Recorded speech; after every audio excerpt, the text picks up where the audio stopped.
Vai começar o programa que é o diferencial da televisão. Com notícia, informação, bate-papo, alegria e descontração. Vai começar na TV Nova Nordeste o programa Samir Abuana, o secretário da cidade. Samir Abuana, secretário da cidade. Bom, hoje eu vim mais elegante, caprichei no visual, porque eu estou recebendo 3 grandes personalidades, né? Estou recebendo o maior cirurgião,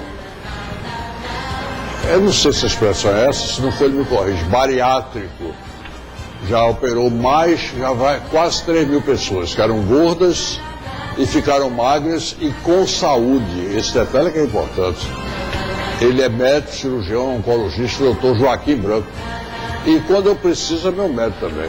E até quando ele não está sendo meu médico, ele vai me visitar para me dar assistência.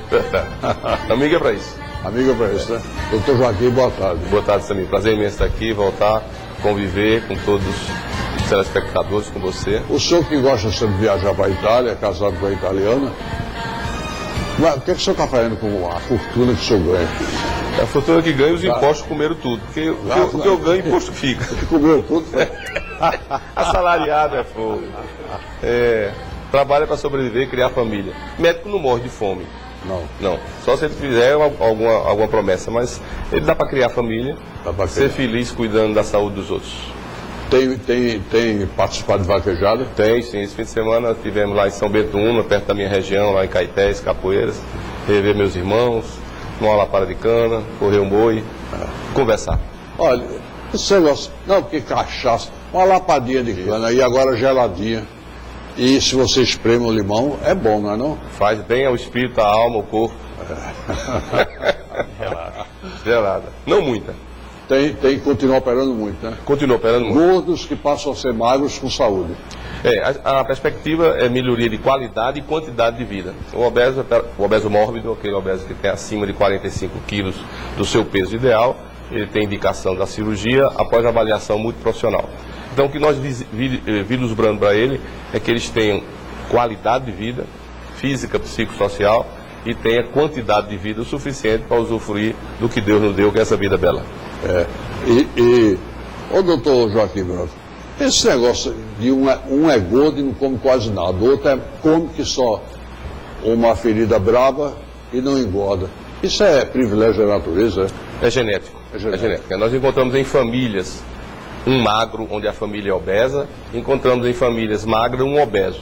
Se você for decodificar o genoma humano, o DNA, vai verificar que ele herdou aquele obeso, o gene de antepassados, que favorece a absorção dos alimentos, não é quantitativo, não é qualitativo. É a predisposição genética de absorver e transformar em gordura e levar às doenças associadas. Porque eu já disse aqui, doutor Joaquim, em outros programas, eu tenho amigos que tomam cerveja todo dia, 4, 5 latas. Comem todo dia macarrão, arroz, feijão, pão, tudo que engorda, bolacha, e é tudo magro. Se eu comesse 1/3 do que esses amigos comem, eu estaria aqui com 20 quilos ou 30 a mais.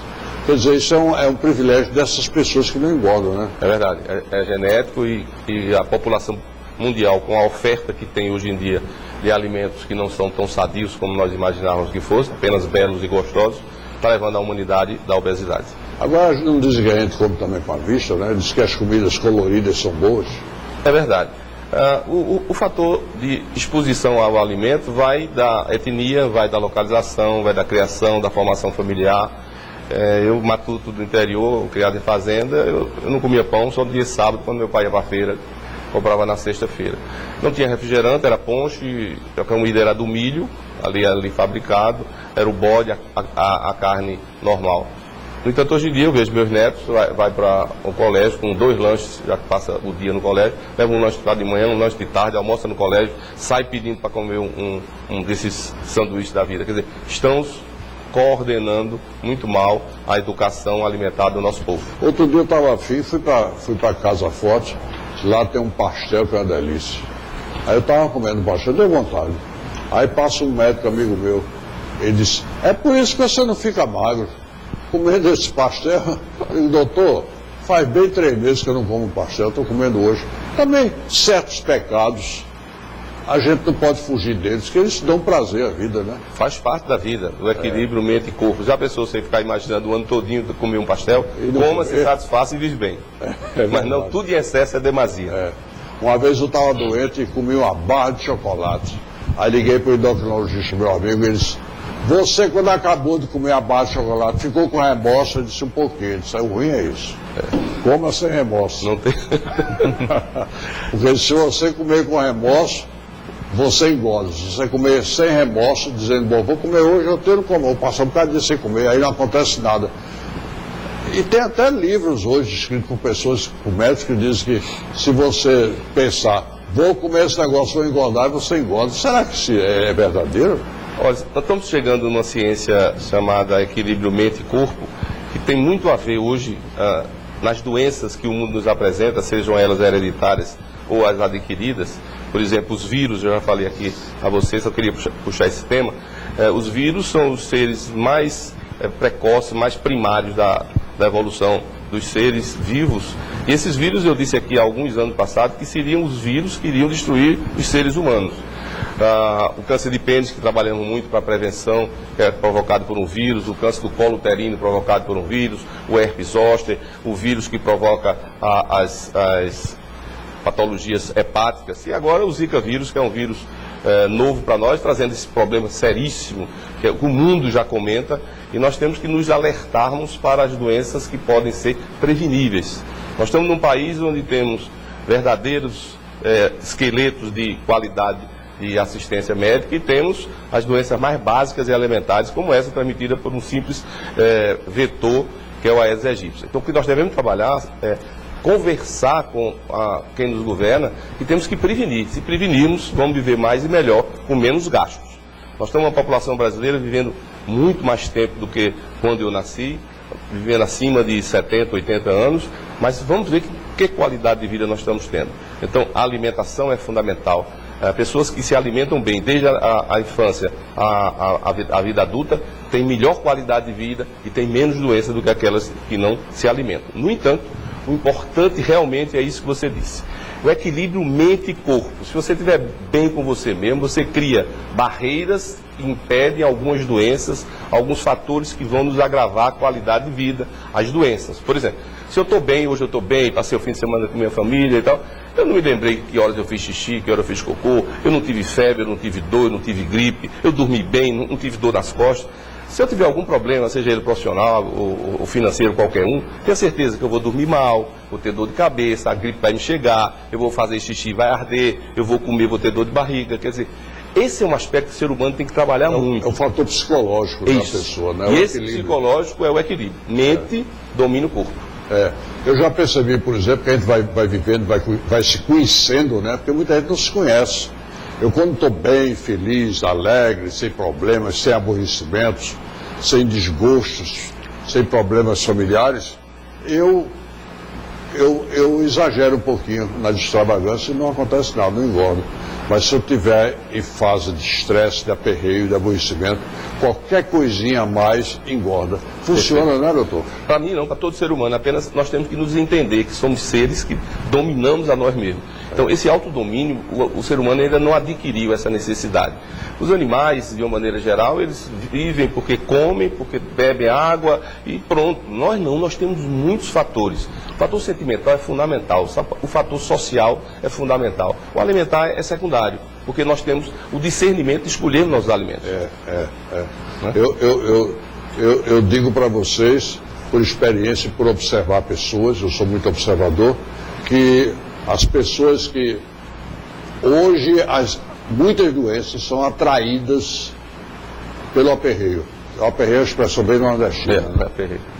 Quando você se aperreia, quando alguém lhe desgosta, quando você tem uma frustração, quando você tem um problema de família, qualquer coisa desse tipo, problema sentimental, matrimonial, sei lá, a tendência é você não se sentir bem.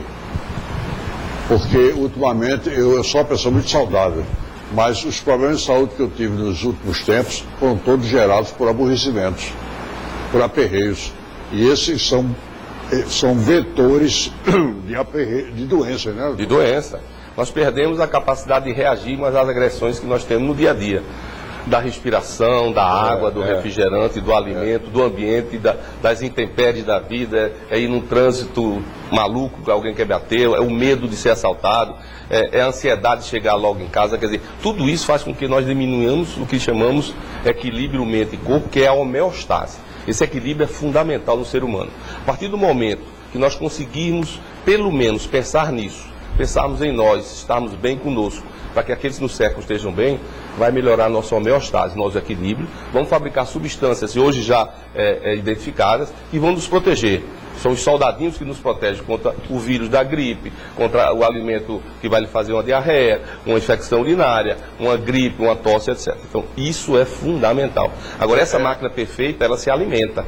Alimenta de alimentos pela boca, mas se alimenta do meio ambiente. Alimenta do sentimento. Da alegria, do bem-estar, do estar feliz. Sentimentos. Né? Do estar feliz. O senhor mesmo já disse aqui, e vários colegas do senhor já me disseram, que as pessoas tristes para baixo, pessoas que têm aquele sentimento de que estão sempre perdendo a parada, que a vida está muito pesada, estão sendo muito perseguidas, etc, etc, etc, bota etc nisso, essas pessoas têm mais tendência, por exemplo, a aparecerem com casos de câncer, né? Pois é, em câncer nós verificamos, eu estou lá há 38 anos, aquelas pessoas que são positivistas, mesmo o Matuto, Zé Manuel, Severina, que chegam, doutor, eu quero ficar bom, olha, eu tenho a família para criar. Você vai, faz uma radioterapia, faz uma quimioterapia, faz uma cirurgia grande, amputa um pênis, amputa um reto, faz cirurgias enormes e eles estão ali firmes. Por quê? Porque eles têm valores que fazem com que a mente fabrique substâncias que ajudam ao tratamento. Aqueles que chegam pessimistas, cabeça baixa, não quero mais viver, estou com câncer, é uma doença que mata, que sofre, esses vivem menos e sofrem mais. Então, em cancerologia, Jaime Queiroz, o falecido Jaime Queiroz, já fez conosco, os jovens chegando no hospital, em mulheres que foram mastectomizadas, por exemplo, tirava a mama, mas tinha o apoio da família, do marido, das amigas. Essas mulheres reagiam melhor ao tratamento. Aquelas pessimistas, não queria mais manter relação com o esposo, não queria mais se expor na sociedade, não queria viver. Essas tinham maus resultados. Mais ainda, nesse trabalho que nós fizemos de Jaime Queiroz, depois de análise de 15, 20 anos das mulheres que foram mastectomizadas, aquelas que estavam bem, não tinha nem reconstrução de mama na época, elas estavam bem, mas perdia alguma coisa, como o marido, como um filho, como um neto. Baixava a imunidade, havia uma metástase, voltava a doença. Quer dizer, nossas doenças, elas são latentes. Nós é que podemos provocá-la, por exemplo, ir para um frio sem agasalho, comer um alimento, você sabe que vai lhe dar uma diarreia, então nós estamos atraindo as doenças. Mas se você tiver com esse equilíbrio, Samir, a vida vale a pena. Vale a pena viver. Vale a pena viver. Vale a pena viver. O doutor Joaquim Branco, e a alimentação tem a ver com isso? Cada vez mais hoje se discute a qualidade do alimento. O pai da medicina, Hipócrates, diz que faz do teu alimento teu remédio, né? O alimento é a fonte energética que nós temos que pensar, movimentar, correr, ter energia. O cara que come errado todo dia, bebe, fuma, está procurando o quê? Está procurando bronca. Entupir o pulmão, vai ter doença no intestino. Está aí a Organização Mundial de Saúde trazendo os malefícios dos embutidos, ou seja, das conservas. Salsicha. Presuntos, mortadelas. Pois é. Isso, anos passados, foi minha tese, quando fui morar em Milão, era a tese de câncer gástrico. Câncer gástrico no Nordeste era 4º, 5º lugar no mundo, porque o sal era a maneira de conservar os alimentos. Chegou a energia elétrica, chegou a conservação a frios, diminuiu o câncer gástrico no Hospital do Câncer, no Nordeste brasileiro, mas aumentando o câncer do intestino grosso. Por quê? Porque o alimento entra aparentemente sadio, mas vai lá no intestino grosso, na saída da digestão, provocar lesões, levando a câncer de intestino. Isso já tinha ocorrido nos Estados Unidos, há 5 décadas passadas. Diminuíram o câncer gástrico, principalmente na Califórnia, no Texas, diminuiu o câncer gástrico, mas aumentou o câncer do intestino grosso. E ainda é um problema sério, que a educação mundial é comer bonito, cheiroso e ruim. Bonito, cheiroso e ruim, né? E nosso intestino é um grande laboratório, né? É um grande laboratório. Hoje, eu disse aqui numa ocasião, eu estou estudando muito fezes. Então, meu neto, vovoquinho, você está estudando? Estou, meu filho. Porque nós não sabíamos, nós médicos não sabíamos, poucos anos atrás, nós temos uma flora intestinal, nós temos mais bactérias, vírus, dentro do intestino, na pele, no sistema respiratório, no sistema urinário, do que o número de células que nós temos no corpo. E esse equilíbrio, essa simbiose disso que nós somos habitar desses elementos, temos que estar bem com ele. O que é que se verificou? Nas UTIs do mundo mais moderno, onde os antibióticos mais potentes não conseguiam diminuir a infecção, aquelas chamadas bactérias resistentes, alguém pensou, rapaz, se a gente mudar a flora intestinal dessa pessoa, mudar a flora intestinal. Então já se faz hoje, pegar uma flora intestinal, as fezes de uma pessoa sadia, e colocar no intestino, não engolir, não comer, mas colocar por uma sonda, modificando a flora intestinal. Essa flora intestinal, as bactérias vão fabricar substâncias que vão potencializar a ação dos antibióticos. Então está se salvando gente hoje com a transferência de equilíbrio de uma flora intestinal normal, boa, sadia. Então tudo isso é fantástico, a evolução da medicina. Mas nós que somos os usufrutos da saúde, devemos saber esses hábitos que você comentou. Cigarro é o maior fator de malignidade para o homem. A alimentação, a bebida alcoólica de má qualidade em grande quantidade, o não exercício, o sedentarismo, tudo isso é contra nós. Nós sabemos que falamos, por que não exercitamos? Eu perdi 5 quilos agora, porque o corpo vaquejado, barriguinha estava grande, não conseguia derrubar um boi. Botei na cabeça, eu vou tirar pão, vou tirar refrigerante. Fim de semana que eu como errado. Minha esposa faz o macarrão só sábado e domingo. Os endocrinologistas agora estão combatendo muitas massas, as pastas. Eles dizem que se você tirar o açúcar e a massa, que a massa vira açúcar, já é uma dieta maravilhosa para você perder peso e para equilibrar as taxas, né? Diminuindo também sal. Os inimigos do homem é sal, é. açúcar e massa. Concordo. Não é? Agora, se você analisar a dieta agora eu que mediterrânea... sou apaixonado por massa... E eu que sou casado com uma mulher que gosta de massa e faz... É um sacrifício. Mas eles mudam, por exemplo, a dieta mediterrânea, eles tiram do mar. Então eles não se alimentam muito, nós comemos muita carne. Comemos muita carne. Não é bom, a carne nós não precisamos, nós eliminamos mais de 80% do que conseguimos de excesso de carne. Mas os peixes, os que vêm da natureza mais sábia, que é a natureza do mar, os peixes. E pode se incluir também camarão? Camarão também. Camarão, lagosta. Existe algum marisco. Do mar é muito bom. Sabe, não tem alergia, claro, né? Sururu é fantástico. Aí são proteínas. Proteínas muito boas. Muito boas. É. E que dá saciedade mais rápido do que a carne. Você precisa comer menos para se sentir sácio. A digestibilidade é mais rápida. Nós comemos muito aqui feijoada. Feijoada não é para se comer nesse clima, é para comer no Alasca, onde está precisando de muita energia. E não aqui no sol quente, dia de sábado, 4 lapadas de cana, 1 hora da tarde, o sol quente da peste, você come uma feijoada. Além da caninha e da cerveja. Além da cerveja. Não é? Deixa eu ir para o intervalo, que eu tenho mais 2 convidados para apresentar para vocês. É rápido que eu volto. Sadia Urbana, secretário. Sadia, secretário da cidade. Ô doutor Joaquim Branco, quem está ao seu lado é o doutor João Pessoa, oftalmologista, especialista em oncologia ocular. Eu nem sabia, doutor João Pessoa, que dá câncer no olho também. Boa tarde, Samir. Boa tarde. Eu agradeço pelo convite. Sim, Samir, o olho também, como qualquer outra estrutura que a gente estava conversando aqui anteriormente, ele pode ser palco de tumores. Mas é só quem tem olho grande? Não. Ele pode ser palco... invejoso, não. Infelizmente, todos também têm tendências podem ter tendências a ter, desde que pode ter história familiar. Esse tumor pode ser originário do próprio olho, um tumor primário do próprio olho, ou ele pode ser uma secundária, uma metástase. Um tumor do intestino, tumor de bexiga, de próstata, ele pode, células que estavam migrar lá para o olho e ele tem um tumor secundário, ou seja, um tumor metastático dentro do olho. Mas é raro isso ou é frequente? Não é um tumor intraocular, ele não é um tumor raro. Não. Assim, se analisar, principalmente hoje nós estamos vivendo mais, e você tem um maior número, que a gente estava discutindo aqui, um maior número de pacientes com câncer, então a prevalência desses tumores é aumentada nos últimos anos. Então a gente tem técnicas de diagnosticar, as pessoas estão vivendo mais, então a gente está pegando mais casos, tanto tumores primários como também tumores metastáticos. Agora o câncer de olho deve ser uma coisa horrorosa, se a pessoa não cuidar no início, eu acho que acaba com o olho, né? Bom, como qualquer outro tipo de doença, quanto mais cedo você diagnosticar e tratar adequadamente, é melhor.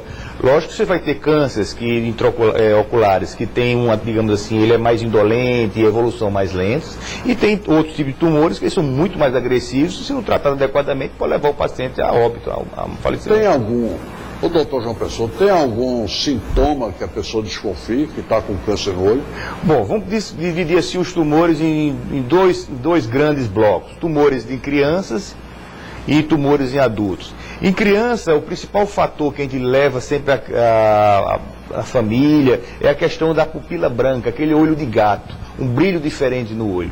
Então esse brilho pode ser que seja um tumor dentro do olho que esteja crescendo, que dá essa alteração no brilho da luz. É por isso que de uns anos para cá a gente incentivou, e isso agora é lei, de fazer o teste do reflexo vermelho nas maternidades. Então um pequeno simples teste pode diagnosticar um tumor desse dentro do olho. Já por outro lado, em tumores em pacientes mais velhos, que seriam melanoma de coroide, ou mesmo, o principal é a metástase de tumores de outros órgãos, um exame oftalmológico pode diagnosticar no começo. Talvez o paciente não tenha nem queixa, e às vezes diagnostica uma metástase pelo exame oftalmológico. Por isso que a gente incentiva sempre o paciente todo ano passar para o seu oftalmologista, independente se tem queixa ou não, e às vezes diagnostica sem saber. Eu já tive um caso que eu diagnostiquei um tumor sem ele saber que tinha um foco primário. Então a gente foi examinar e descobriu que ele tinha um tumor de intestino. Doutor João Pessoa é do IOR, é Instituto de Olhos do Recife, fica ali na rua Vicente Meira, no Espinheiro, e tem também outra... Em Boa Viagem. Boa Viagem, né? Agora, para ter câncer de olho, tem alguma doença que possa puxar isso aí, se não for metástase? Vista cansada, miopia, estigmatismo, não tem nada a ver. Não tem nada a ver. Não tem nada a ver. A pessoa pode ter a visão normal. Pode ter a visão normal. O que a gente tem visto nos últimos anos, como eu falei, pela própria envelhecimento da população, nós temos encontrado muitos tumores de pálpebras, tumores de conjuntiva, e o principal fator disso é excesso de sol. Foi muito para a praia, passou muito tempo no sol, aí agora vem as sequelas. Não existia no passado uma preocupação de protetor, então o pessoal usava bronzeador solar, então abusava do sol, ficava tudo vermelho. Graças a Deus, hoje, nos últimos anos, a gente tem uma preocupação de proteger a pele, então também o olho sofre com isso. Já teve uma época que eu me bronzeava com Coca-Cola. Olha, você fica tão moreno. Aí uma dermatologista amiga minha me disse, rapaz, isso faz muito mal para a pele, mas tem muita gente que usa, né? Agora, o doutor João Pessoa, doutor Joaquim Branco falou em câncer de pênis, que a incidência é grande, né, doutor? Câncer de pênis diminuiu mais, porque é um câncer prevenível. Porque, segundo ele mesmo já explicou aqui, só tem câncer de pênis quem é nojento. Nojento, a palavra é essa, nojento, não se limpa, não se asseia, porque tem muito cara nojento, e eu não sei como tem mulher ainda que quer um cara desse, né? Pois é, e o adjuvante é a fimose, né? Não arregaçar mais fácil. Como o vírus. Só um detalhe para o doutor João Pessoa, eu sou bem mais velho que ele, eu cheguei no hospital há muito tempo, minha preocupação com pediatria era o retinoblastoma, era um câncer, um melanoma o retinoblastoma me deixou muitas noites de sono, me deixou preocupado quando fui casar, hoje eu tenho 3 filhos, 4 netos, aquele retinoblastoma. E fui ler um pouquinho na época, não tinha doutor Google, não tinha nada, e realmente na nossa população aqui foram os pretos que migraram da Europa, da África, e trouxeram essa genética desse tipo de câncer, na minha concepção de estudos, de leituras passadas. Eu acredito que tenha diminuído o retinoblastoma. Na realidade, se a gente for considerar uma maneira geral, a incidência é de 3 a 4 casos por milhão. Realmente, a disposição do retinoblastoma é mundial, então todas as populações estão sujeitas. O que tem visto nos últimos anos é que, se eu fosse pegar a prevalência no Brasil, prevalência na Europa, nos Estados Unidos, na África, esse tumor ele é mais prevalente do que aqui no Brasil, do que na Europa. Não se sabe direito o porquê. O porquê além de ele ter uma prevalência em torno de 15% dos tumores primários em crianças, ele é mais agressivo. Então, se esse é um problema de saúde pública, que eu considero o retinoblastoma um problema de saúde pública, a demora de 3 a 4 meses entre o diagnóstico e o tratamento pode levar a criança a óbito. Então, é um tumor que a gente tem que ter um diagnóstico precoce e instituir o tratamento o mais rápido possível. Ô, doutor Joaquim, que mal lhe pergunta, o cara teve um câncer de pênis, aí o senhor foi lá... Amputou. O cara ficou capado. Como é que faz? Depende. Tem as amputações parciais, metade, sim, e as totais. Mas se o cara já tem um negócio pequeno, corta metade, não fica. Mas fica um cotoco. Eu tenho um caso muito interessante. E o cotoco resolve? Resolveu em alguns casos. Eu estudei muito isso na minha época de recém-chegado no hospital. E teve um rapaz que eu operei, que o nome dele era Paulo. E Paulo era o mesmo sobrenome de Paulo Miranda. Paulo Miranda é meu amigo, o primeiro doente particular que eu operei da minha cidade. Aliás, Paulo Miranda tem um bigode, tá uma vassoura. Aí eu brincava muito com ele. Esse rapaz foi uma amputação parcial. Sim. Operou, naquele tempo não tinha psicólogo, era assistente social. E eu interessado, um rapaz jovem, 30 e poucos anos e tal e tal. Passaram já alguns anos, 2, 3 anos depois, ele chegou no meu consultório com a esposa, mais higienizado, mais produtivo para a família, ganhando mais dinheiro, qualidade de vida melhorou, que ele verificou que a vida não só era aquilo. E eu disse, Paulo, e aí, qual é a novidade? Ele disse, doutor Joaquim, minha esposa está grávida. Eita. Aí eu disse, sim, senhor. Ele disse, e não é do vizinho. Pronto. Essa história ficou famosa. Quer dizer, está provado que tamanho não é documento. Não, o que tem é a cabeça domina. Ejaculou, tinha espermatozoide, pode engravidar. Agora, um cara que é nojento, que não limpa o pênis, que deixa aquele esmegma, aquele sebo miserável, sujo, fedorento, e transa com a mulher pode pegar uma doença, não pode? Exatamente, o vírus é transmitido por ato sexual. Tanto o vírus do câncer do colo uterino das mulheres, como dos homens. Fizemos um trabalho preocupado com as mulheres que tinham câncer de colo uterino, seus parceiros sexuais se teriam câncer de pênis. O vírus é diferente. O vírus do colo uterino da mulher é um tipo, o vírus do pênis do homem é outro tipo. Então eles cruzavam, mas não transmitia a doença. Agora hoje, com a internet, com televisão, com rádio, as pessoas dos lugares mais distantes estão sendo mais higiênicas. Isso. As mulheres estão se cuidando mais. Porque antigamente disse que a mulher ia se deitar e dizer para o marido, vai me usar hoje, marido. Ele disse, não, hoje não, estou muito cansado. Disse, então só vou lavar os pés. É verdade. Se ele fosse usar, ela se banhava nas partes íntimas. Mas como ele não ia, só vou lavar só os pés. Mas se me permite uma coisa, há muitos anos você tem nos ajudado no Hospital do Câncer a divulgar isso. Não tinha essa televisão, não tinha essa internet, não tinha nada. Nós fomos a um congresso em São Luís do Maranhão, um congresso brasileiro de prevenção de câncer.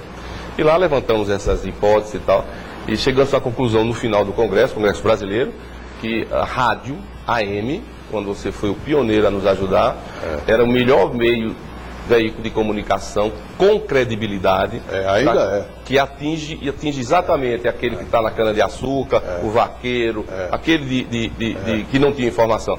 O meu sucesso, diminuído. O meu sucesso desses anos foi rádio AM, porque o FM só toca música.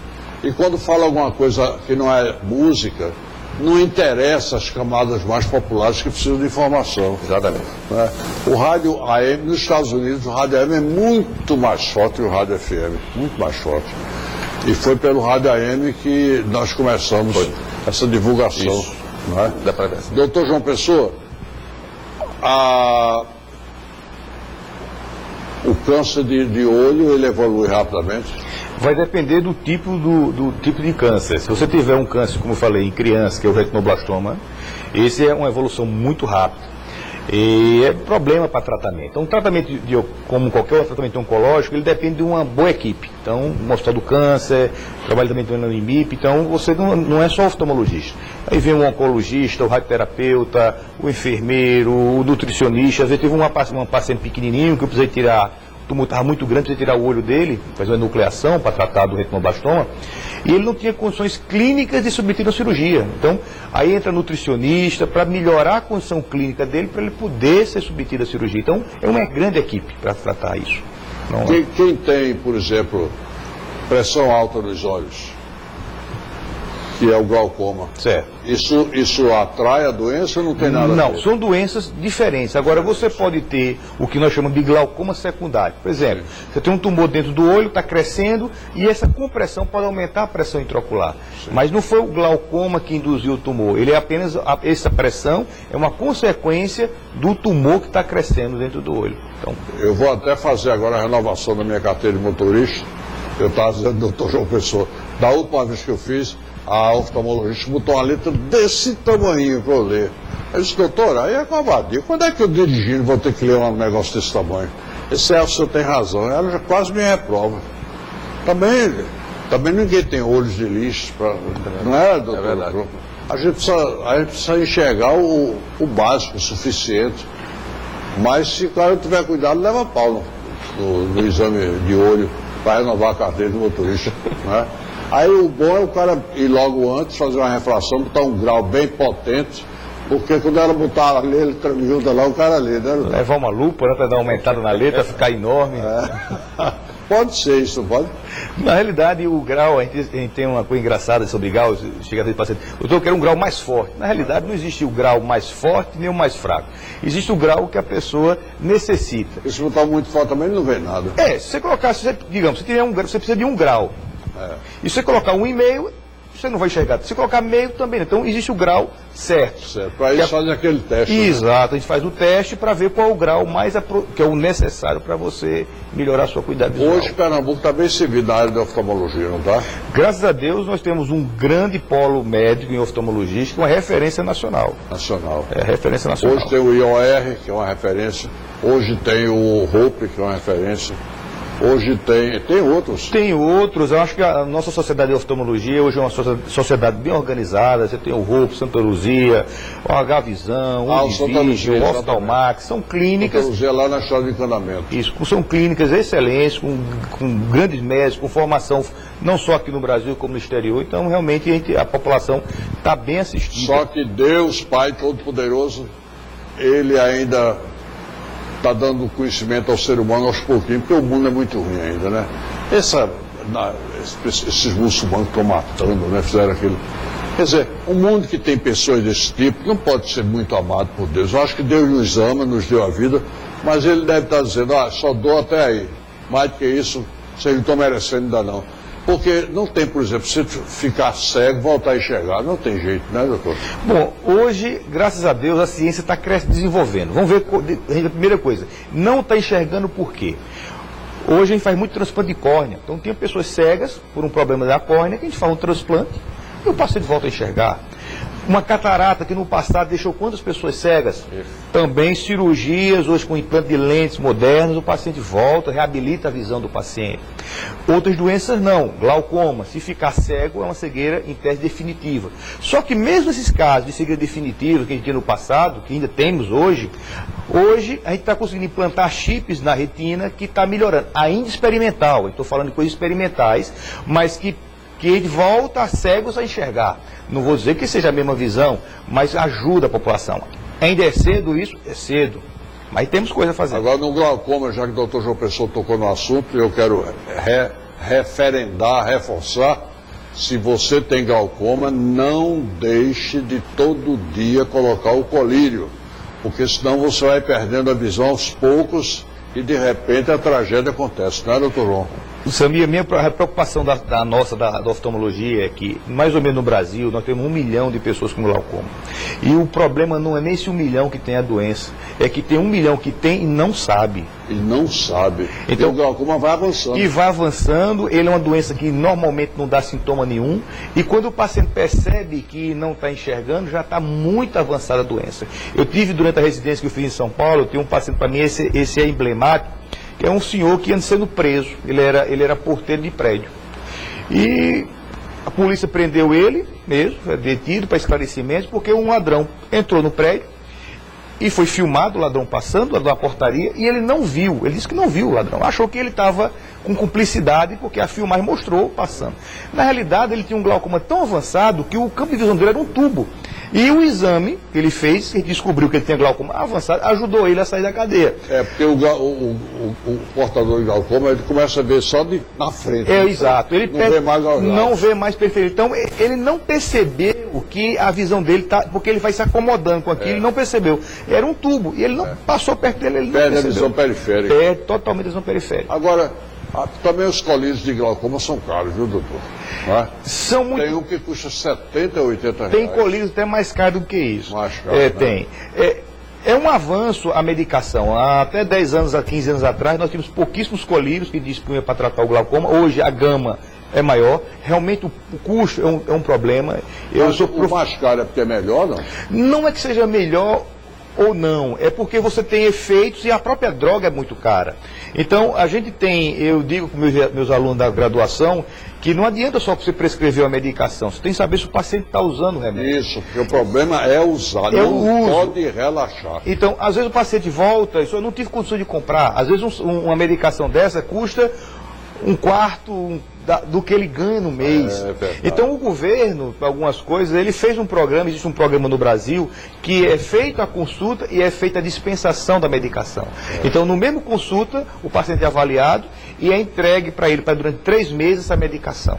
Infelizmente, a gente tem lutado a nível de sociedade de oftalmologia para o governo manter esse programa, porque ele estava nos últimos dias de terminar esse programa. É um programa que ajuda muito a população carente. Tem um que é Cubagan.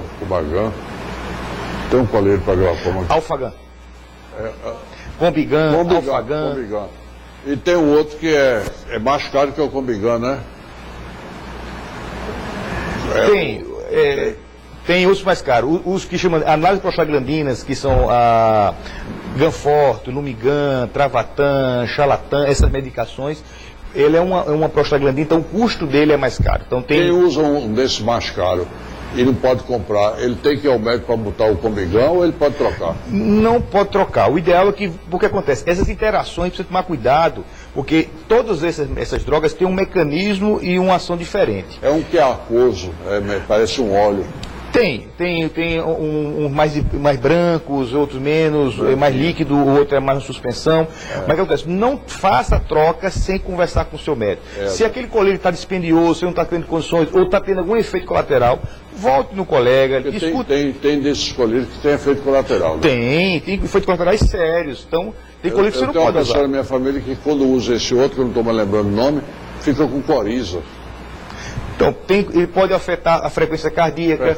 Então, tem que tomar cuidado quando a gente avalia qual o colírio que pode usar. Não substituir, porque eu tenho um colírio, um amigo usa, mas que ele pode não servir para você. Então, o ideal é conversar com o médico, discutir com ele. E evitar sempre a automedicação. Isso é sempre, vai ser prejudicar o paciente. É muito importante. Quem está aqui hoje também, mandei chamá-lo, é Pedro Bragana. Pedro Bragana vem aqui uma vez na vida, mas ele é famoso, citado nos jornais. Ele é especialista em câmbio. Tem uma casa de câmbio em Boa Viagem. Que rua é aquela, Pedro? Conselheiro Aguiar. Era Conselheiro Aguiar. É mais ou menos que número? 2333. É do Empresarial João Roma. Perto do Empresarial João Roma. É lá mesmo. Quem quiser comprar dólar, vai viajar, né? Isso. Pode ir lá. Aqui. Negocia com ele.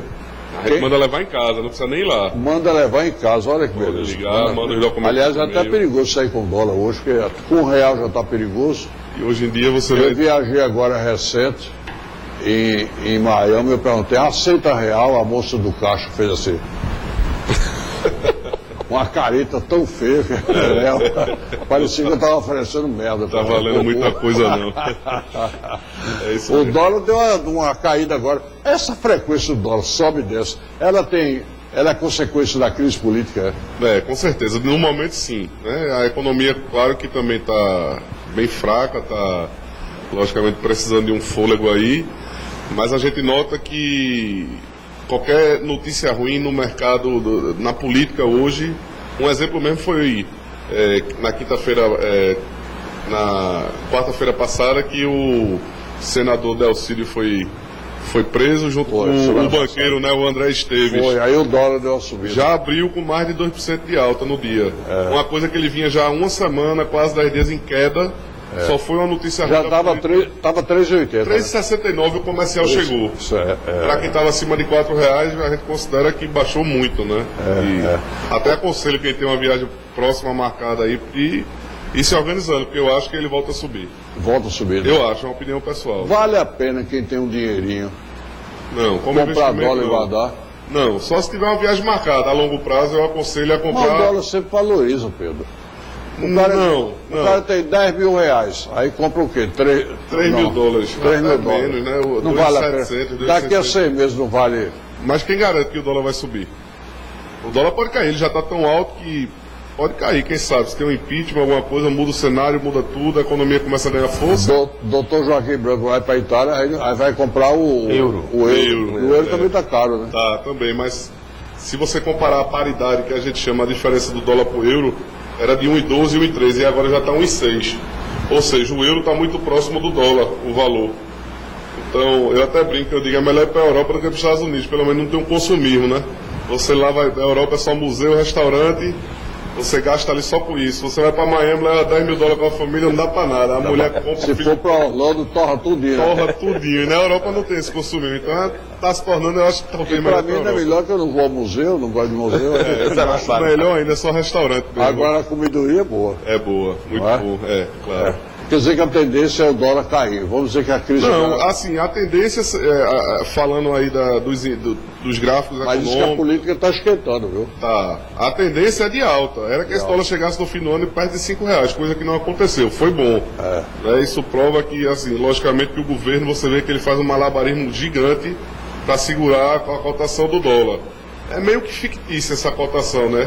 Ela flutua de acordo com o cenário político, o cenário, enfim, várias... Ô Pedro Pragano, e o dólar turismo é mais caro, é? O dólar turismo é mais caro. Quer dizer, o cara vai Na verdade, viajar. o dólar comercial, hoje em dia, por exemplo, na minha casa de câmbio, na verdade a gente não vende pelo turismo, a gente vende o nosso dólar que eu importo através do banco que eu sou correspondente, que é o Banco da Ecoval, a gente importa, o banco faz essa importação da moeda e tem todos os custos dessa moeda chegar no cliente final. Então varia muito. Se você vê aqui em Recife agora, os custos das moedas subiram devido a uma operação da Polícia Federal que foi uma empresa multinacional que guardava valores e levou o valor de todos, inclusive nosso, nosso que eu digo do banco que eu sou correspondente. Todas as moedas de todos os bancos foram confiscadas até que se prove que XYZ não tem culpa no cartório e devolve a moeda, coisa que já aconteceu no ano passado. Só que isso você sabe, Brasil, tudo demorado. A gente entra, traz a guia de importação, advogado, gasta isso, aquilo, demora uns 6, 7 meses para liberar a moeda. Eu tenho conversado com amigos meus de Brasília e eles dizem que a situação política vai piorar. Porque diz que estão se aproximando de Lula, do estilo de Lula, né? Já prenderam esse do Cídio, que é muito amigo, aquele outro empresário que também está preso, Bonlai, né? E agora o governo conseguiu apagar um pouco a pressão sobre Dilma com a cassação do presidente da Câmara. Né? Às vezes que não falaram mais no impeachment de Dilma, agora é o presidente da Câmara, que é o diabo, o miserável, desgraçado. Mas vai voltar de novo para Dilma e tudo isso provoca uma oscilação no câmbio, né? Com certeza, toda informação política ajuda, né? Não era para ser, né? Era para ser só dados econômicos, mas está sendo político, porque quando sai uma notícia dessa que o melhor amigo de Lula é preso, está perto de Lula, o empresário que está de fora investindo no país, ele tira o dinheiro, porque vê que aquilo dali está desmoronando, né? Então toda notícia ruim na política, o empresariado externo fica com medo e tira esse daqui para botar em outro lugar que seja mais confiável. É verdade. Eu vou para o intervalo que é rapidinho, me aguarde aí que eu já volto com os meus convidados.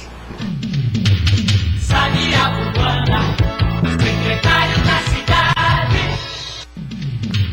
Sadia, secretário da cidade. Ô Pedro Pragana, você que é especialista em câmbio, deixou sua empresa para vir aqui dar uma entrevista para a gente. É na Conselheira Guiar, junto do empresarial João Roma. É no empresarial João Roma. É no empresarial João Roma. Você vindo de Boa Viagem, que é mão no sentido de Boa Viagem para a cidade, é do lado direito. Do lado direito. É uns 100 metros antes da padaria Diplomata, que é bem conhecida. Então, se você precisa comprar dólar, vai viajar, outra moeda, Pragana manda levar na sua casa. Manda, a gente faz tudo por telefone, por e-mail, manda os documentos. E a pessoa pode levar aquele cartão de crédito que você... Pode, o pré-pago, né, que a gente chama.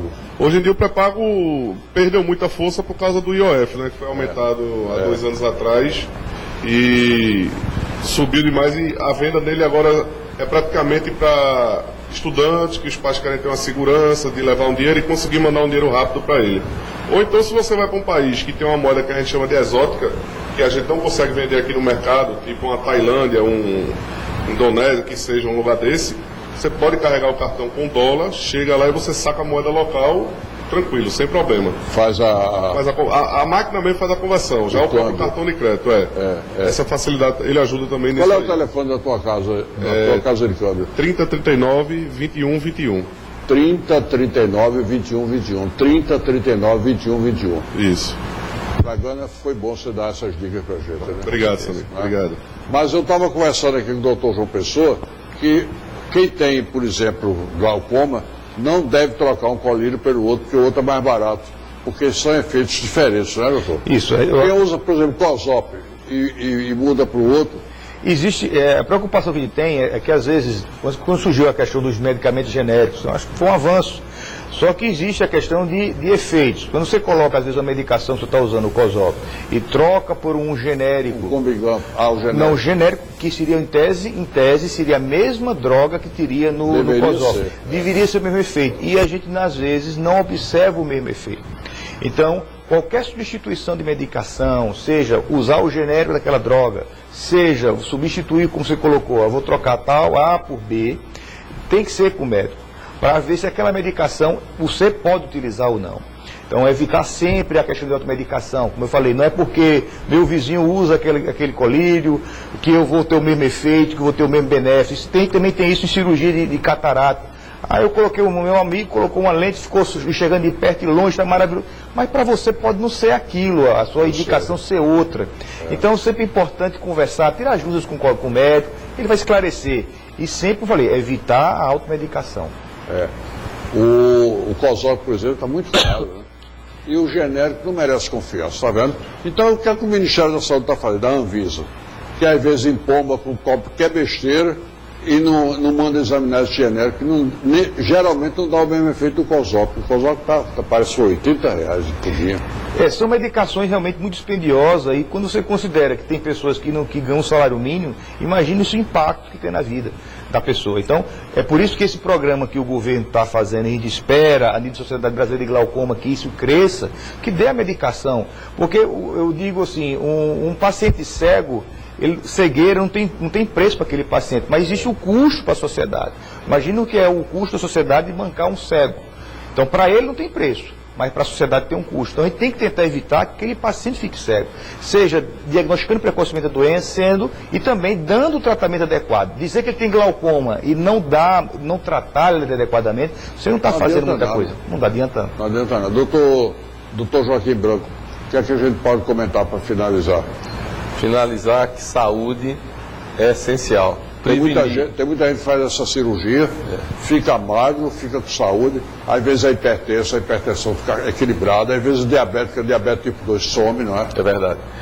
Desaparece a esteatose hepática, as dores articulares, desaparece a apneia do sono, que é um problema social. A apneia do sono é o ronco. Quantos casais não se separam por causa do ronco, do homem e da mulher? E isso realmente são as comorbidades. Parece que Pedro Fragana ronca, viu? Parece, E quando bebe mais ainda. Quando ele pensa a madame é que sofre. Quando ele pensa na alta do dólar, ele ronca mais. Eu realmente sofro de vez em quando com ronco. Então são as comorbidades que desaparecem com a cirurgia, mas a cirurgia não é varinha de condão que transforma a pessoa, não. Ela tem que ser preparada, tem que ser analisada. São multiprofissionais que vão analisar aquele cliente, que vai modificar seu tubo digestivo, a absorção dos alimentos, o quantitativo do alimento, vai ter que tomar um comprimido de vitaminas e sais minerais para substituir a não absorção. Mas o operado que comia numa travessa passa a comer num pires. Num pires. Isso. Ele não fica frustrado, não, com fome, apavorado, querendo comer mais, não. Esse era o medo. Há 20 anos, quando começamos o projeto, era transformar aquele apetite de quantidade de comida para bebida alcoólica. Não ocorre tanto quanto nós imaginávamos. Temos que ter o apoio da psicóloga, da família. Nós trabalhamos muito com quem vai conviver com o ex-obeso. Não sou eu, não é a psicóloga, é a família. Então nós trabalhamos muito isso.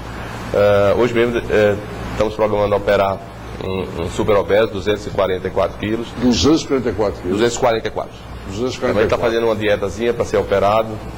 Com certeza ele está operando nesse dia, mas com essa certeza que está sendo preparado com o pai dele, a mãe dele, a esposa dele. Não, ele é de Gravatar. Esse é um super obeso, 500. Então essas pessoas, essas transformações, elas devem ser muito baseadas em evidências clínicas de possibilidade, mais do que concreta. Aquela fome para comer muito desaparece. Desaparece, porque surgiu depois do início dessas cirurgias que um hormônio chamado grelina, economiza, né, Pedro? Que é o hormônio da fome. Comer menos. Eu tenho casais operados de obesos, eles disseram que a feira diminuiu muito. A cirurgia minha tia também, mas eu noto que elas meio que sua mãe só mudaram muito o hábito, o humor. Humor. Psicólogo. Família. Não, a pessoa quando come e fica satisfeito, o humor dela é uma beleza. Mas hoje está provado que com essa cirurgia, essa técnica que se Você já utiliza... viu faminto bem-humorado? Todo faminto é revolucionário. Quer matar, quer Mas jogar diminui uma o bomba. hormônio. O hormônio da fome chama-se grelina. Grelina. Por exemplo, essa hora eu estou com fome, porque eu não almocei, só fiz tomar café. Então esse hormônio está me dizendo, eu estou com fome, eu tenho que comer. Esse é o hormônio da fome. Quando você faz essa cirurgia, esse hormônio passa a ser fabricado somente 10% do seu total. Aí dá menos fome. Aí dá menos fome. Se sacia com pouca comida. Agora, isso é a parte física, endócrina. A fase psicológica, essa que se comentou aqui, essa é fundamental, o preparo pré-operatório. Eu nunca opero um cliente com menos de 3 meses de conhecimento dele e de todos os profissionais que cercam. Porque não é uma cirurgia de uma doença, é uma cirurgia de uma pessoa que está doente, que vai mudar hábitos, vai mudar vestiário, socialmente vai ficar diferente. As mulheres mais jovens e os rapazes se tornam, evidentemente, muito mais sexualizados do que eram. Tem homem que perde 40, 50 quilos, aí sabe o que é que faz? Assim que ele entra na normalidade, deixa logo a mulher, arranja outro. Pois é, e temos que trabalhar isso também, ou também vice-versa. isso. Aumenta a sexualidade, aumenta o libido. Esses são fatores importantes. Então eu digo que é uma cirurgia física, psicossocial. Não é só modificar, não é só emagrecer. É ter qualidade, ter acompanhamento. Agora, tem gente que tem mania por doce, tem carência de comer coisa doce. E eu conheço gordos que não comem doce. É uma síndrome, chamada síndrome de dumping. Nós desejaríamos que desses 2.600 e poucos obesos que eu operei, tivesse essa síndrome. Comer doce e se sentir mal.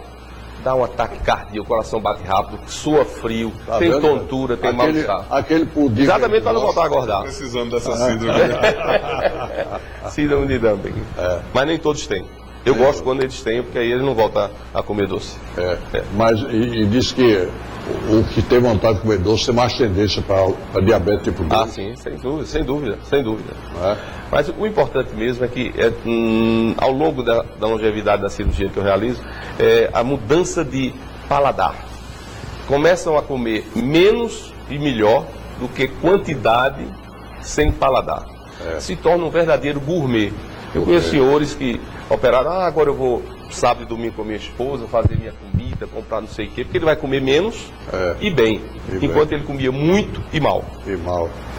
Amanhã é o lançamento do livro João Alberto, né? Lá no Arcade de Boa Viagem, a partir das 7 da noite, o livro Sociedade Pernambucana. Bom, obrigado a Pedro Pragana, a casa de câmbio dele é no Empresarial João Roma, na Conselheira Guiar. Isso, Recife Câmbio.